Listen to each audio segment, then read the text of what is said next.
The early game in TFT is all about setting yourself up for success in the rest of the game. There are many ways to do this, and we'll cover all of that in this video by going over how to win and lose streak, when and what items to make, and then I'll cover some of the strongest early game openers that transition well into other comps.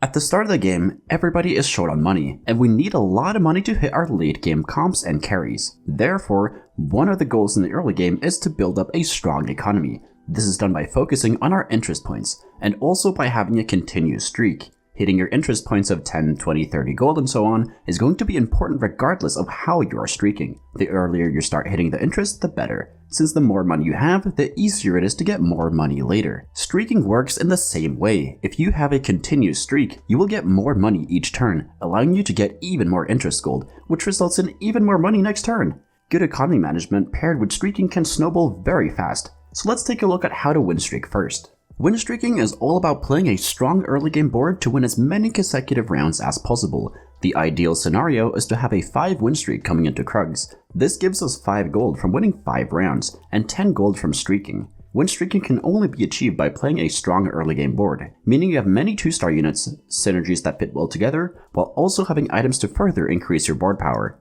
Additionally, you want to scout and position to further increase your odds of winning. This can be to scout for assassins and thresh. Both of these threats will expose your carry, so avoiding them at all costs is important. Make sure to also be leveling in the early game when win streaking. Playing an extra unit will give you a lot more power, especially when it gives you bonus synergies. These intervals are level 4 on 2-1 and level 5 on 2-5. If you did all of this properly, you should be level 5 by Krugs with 30 gold or more in the bank. Loss streaking is what you do in situations when you can't put together a win streak board. In that case, the goal is similar by having at least 40 gold by Krugs. To do this, you want to start making interest gold very early on so you can start snowballing. Make sure to not hold on to unimportant units. If you're holding onto units on your bench, you need a good reason for holding them. You also generally want to avoid leveling in the early game, as you want to save up all your gold towards interest. Sometimes you can sell off pairs to make interest gold as well. This can be a bit risky though, as it might be harder to end the loss streak later. With this strategy, you will lose a lot of HP, but the most important thing to understand when lose streaking is that you are sacrificing your HP for gold and better carousel items. The extra gold and better items will allow you to get stronger later in the game, which is usually on stage 3-2 where you can roll at level 6, or on stage 3-5 where you can do a level 7 all-in to turn around the game. Things don't always go as planned in TFT though, and sometimes you will break your streak on accident. That's called mixed streaking, and it's what you will be doing in most of your games. In that scenario, you want to focus on interest points, as you won't be getting much gold from streaks. But you don't want to ignore streaks entirely. Once your streak is broken, most of the time you want to try and play into it. For example, if you tried loss streaking and you lost 2-1 and 2-2, but ended up winning round 2-3, now you will most likely want to try and win round 2-5 and 2-6 as well to play into your streak. Therefore, you can level to 5 on 2-5 to increase your odds of winning in that scenario. But you always have to assess the situation. If you accidentally won a round because you fought against the weakest player in the lobby, and you are still incredibly weak compared to the other players, then you most likely won't win by just leveling to 5 the next turn. So in that case, you just have to take the L and focus on interest goal instead. The most important thing to understand about streaking is that it's one of the only 2 ways of generating a scarce resource, which is gold. Therefore, the one thing you want to avoid at all costs in the early game is ping-ponging, which means you are going on a win-loss, win-loss, win-loss situation.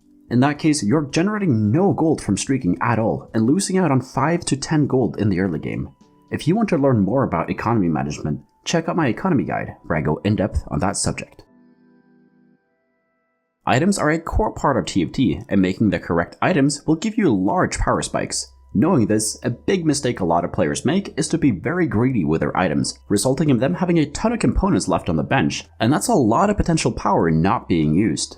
In the early game, we want to use these items to generate more power. This is especially important if we want to win streak. The only issue is that we do not have access to our late game carry yet, but that's where item carriers come in.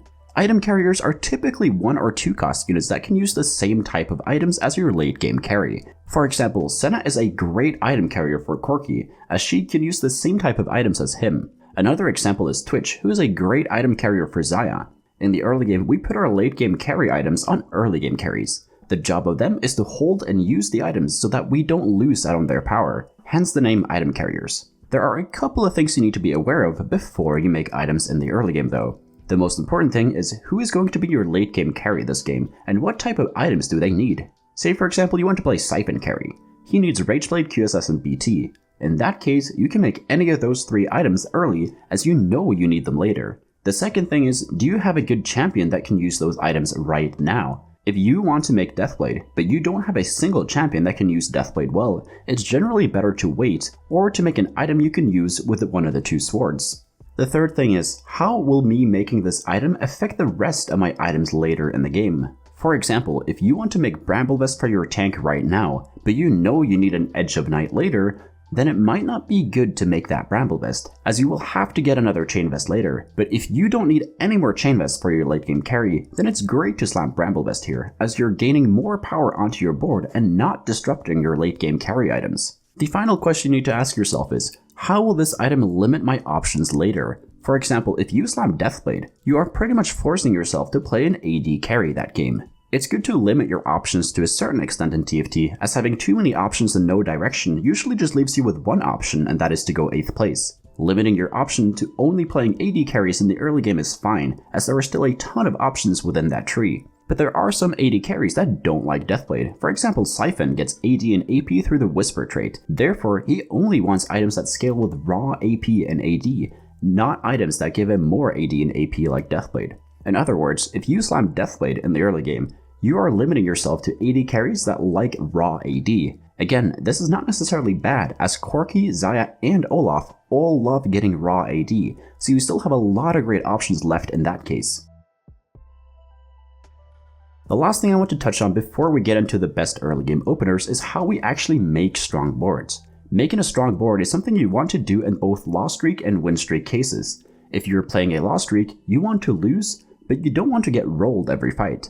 Therefore, we want to build boards that make our losses as small as possible to preserve as much HP as possible. We do this by playing units that have high damage against single targets. On the right side of this board, there are 1-cost carries that deal a lot of damage to single targets. These will be excellent to play if you need to kill units. On the other side are carries that deal damage to multiple units, or to different units with every cast. Since we will be weak when we lose streak, focusing all our damage into one enemy champion will make it likely that we will kill units and save HP. But if we deal a bunch of damage to the entire enemy team, but don't kill any of them, we will be losing a lot more HP per loss. When it comes to building strong win streak boards, things are a little different. In that case, we want to build a board that has the highest likelihood of winning rounds, and not the highest likelihood of killing individual units. To make a strong board in the early game, the most important thing you need is a strong frontline. This is because there are a few units in the early game that bypass a strong frontline. The only ones being are Assassins and Thresh. There are 3 core frontline directions you can take in the early game. You have Guardians, Bruisers, and Cavaliers. Once you have a strong frontline, you need a strong backline that can deal damage behind your tanks. Ideally, you want the frontline and backline champions to line up in terms of shared synergies. But overall, it's better to play 2 stars over synergies in the early game when your only goal is to win rounds. Now, let's move on to the strongest early game boards in set 7. First up, we have Ezreal or Twitch carry. You can play this with Bruisers, Guardians, or Cavalier frontline. This is probably the most flexible duo in the entire game, since you can use Twitch as your AD item carrier, and you can use Ezreal as your AP item carrier. How you play from there depends on what comp you want to play into, but since our backline is Swiftshot, a lot of the time it will be best to pivot into Xayah carry late game. To make that a reality, your mid game with this comp wants to look something like this, where you ideally mix Bruisers and Cavaliers in. Since we need Shen in the Xayah comp, we prefer to play him, and since Hecarim is a Cavalier, it's very easy to swap out one of the Cavaliers for Hecarim once we hit him. Second one is Warriors. Here you can run either Yone or Aatrox as your carry. You want to avoid playing this opener if you're looking to play an AP comp though, as Yone and Aatrox don't scale well with AP items. If you have more attack speed items, throw them on Yone, and if you have more AD items, throw them on Aatrox. Warriors synergize incredibly well with Guardians or Bruisers, so you prefer one of those frontlines. From there, you want to play either Siphon, Xayah, Olaf, or Talon, as Yone and Aatrox can carry their items well. In the mid game, you want to end up with a board that looks more like this, where you lean heavy into Guardians or Warriors. You can also lean into 4 Bruisers, but that is only preferred if you're playing Siphon.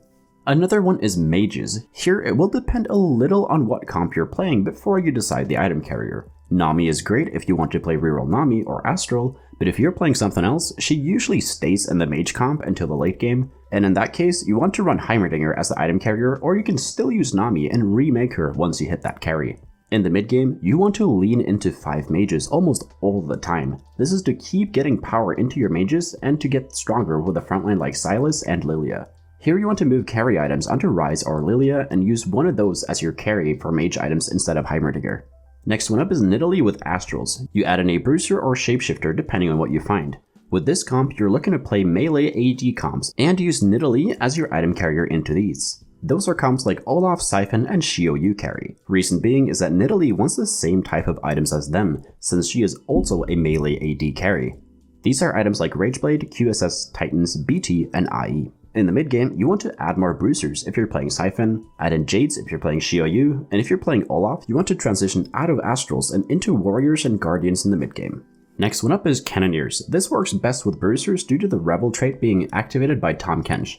With this comp, you want to use Senna as your item carrier. Since she scales incredibly well with AD, we can't really play this with AP items. With this comp, you want to play towards Rebel Corki mainly. You can also play towards Trainer Tristana, but in that case you want to have both Heimer and Tristana early to start stacking up Namsi in the early game. In the mid game, you want to add Tristana and then add another trainer for Namsi or add a Rage Wing for Senna. The next opener is Jade. With this trait, there are a lot of options and directions you can go in, but I like using Ezreal as the item carrier for Anivia. Here you can get extra attack speed from Swiftshot, and he also scales incredibly well with AP. In the mid game, you want a board that looks like this with Anivia. Another direction is also to play Volibear carry and look for a mid game board like this. Thank you so much for watching. If you learned something, please leave a like and subscribe to the channel. Comment down below what video you want me to make next, and if you want to get better at TFT, join the Discord. We got over 8,000 other players there who are hungry to climb. And if you want to get coached by me, the information is over on the Discord server as well. So take care and see you in the next video.